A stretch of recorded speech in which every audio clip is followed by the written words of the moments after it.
Okay, let's compute the block shear strength of this angle here.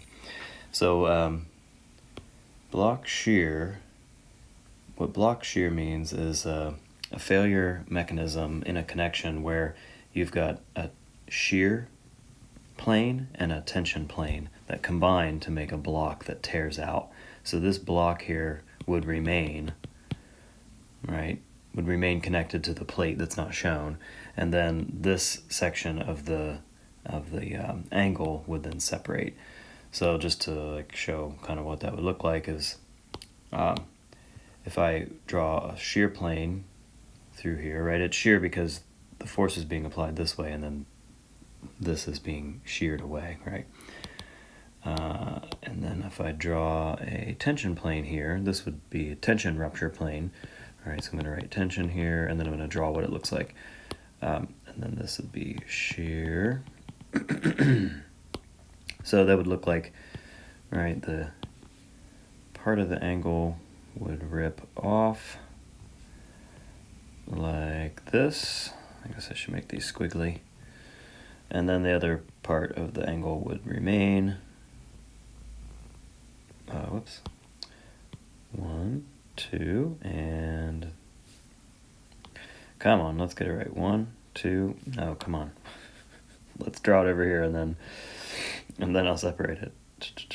Like this, like this. It's a little thing, like this, like this. Okay. So then this part would go over here. So when this separated, right, the tension force would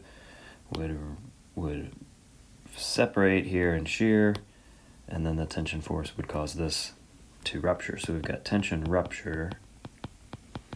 And then what I've shown here in the drawing is shear rupture, but we'll see that actually we have either shear rupture or shear yielding.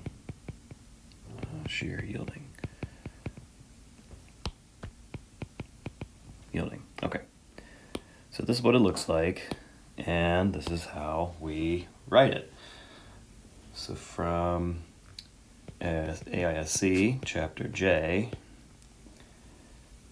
we have equation J4, 5.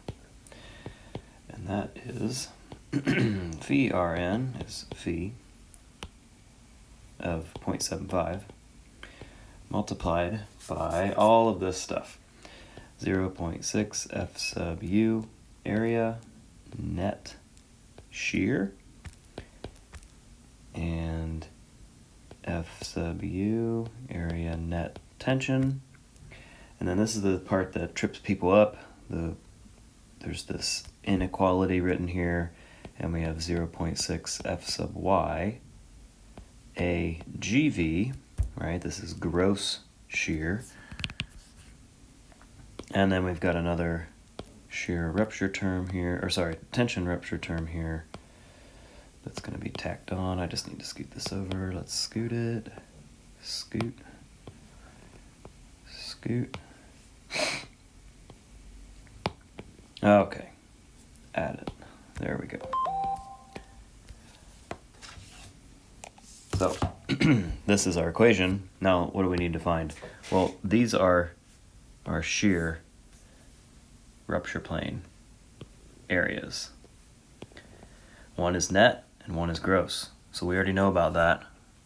What's net and what's gross, right? Net is just gross minus holes, right? Okay, so that's all we need to know. And this should make sense. Look here. This is 0.6 Fy, or sorry, Fu.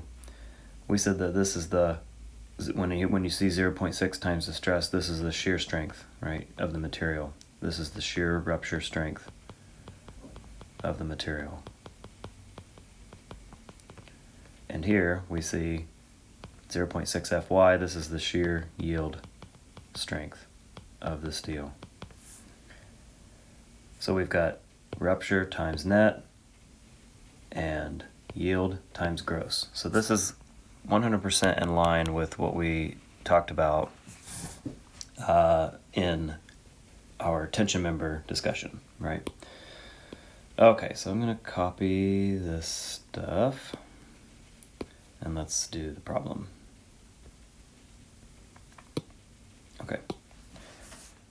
Okay, so I copied some things down here to make this a little bit faster. So basically what we need to do is first we need to analyze this component that we have, right? In this case, we only have one option for the shear plane, and we only have one option for the tension plane. Now you may say, well, can't the tension plane go this way? Well, no, because there's no bolt holes shown in this leg. So if you consider this as the shear plane, as the tension plane, then that means that this rupture plane would have to go through, right? This rupture plane would have to go through this area of leg. And there's a lot of steel here, right? So the path of least resistance, so to speak, right, would be this tension rupture plane. So you have a shear plane and a tension plane. Shear, tension, shear, tension, shear, tension, right? So this inequality just means that we take the smaller of these two values. So the thing either fails in block shear with shear rupture and tension rupture, or shear yielding and tension rupture, right? And shear yielding just means that this part here stretches a lot. So it's still considered a failure. All right, so let's just calculate. What I like to do is calculate the gross shear first. So I also like to keep this color-coded. So, okay, we have 3/8 inch leg, right? That's shown here. So 3/8 of an inch times, what's the distance here? We've got 3, 6, 7.5. So I have 3 plus 3 plus 1.5. Okay, oh wait. I don't want to do that yet. No, sorry. Yeah. This is fine, because we're doing gross. We're doing gross. I was about to take out the area of the holes, but this is fine. So this is the gross area. And notice what I did was I measured from here to the center of the hole. Okay, good. So what do we have here? We have 2.813 inches square. All right, then let's calculate area net. So it's 2.813, that's the gross, minus the area of the holes. So I have how many holes? 1 hole, 2 holes, half hole. So I have 2.5 holes, right? Multiplied by 7/8 of an inch, that's the bolt diameter, plus 1/8, that's what we do, right? Same thing from tension members. 1.875 inch square. Okay, now we want to calculate the area net tension. Area net tension is the red, right? So that's this part. So again, it's the net, right? It's the net. So I'm going to take out this little bit of hole. So I have 3/8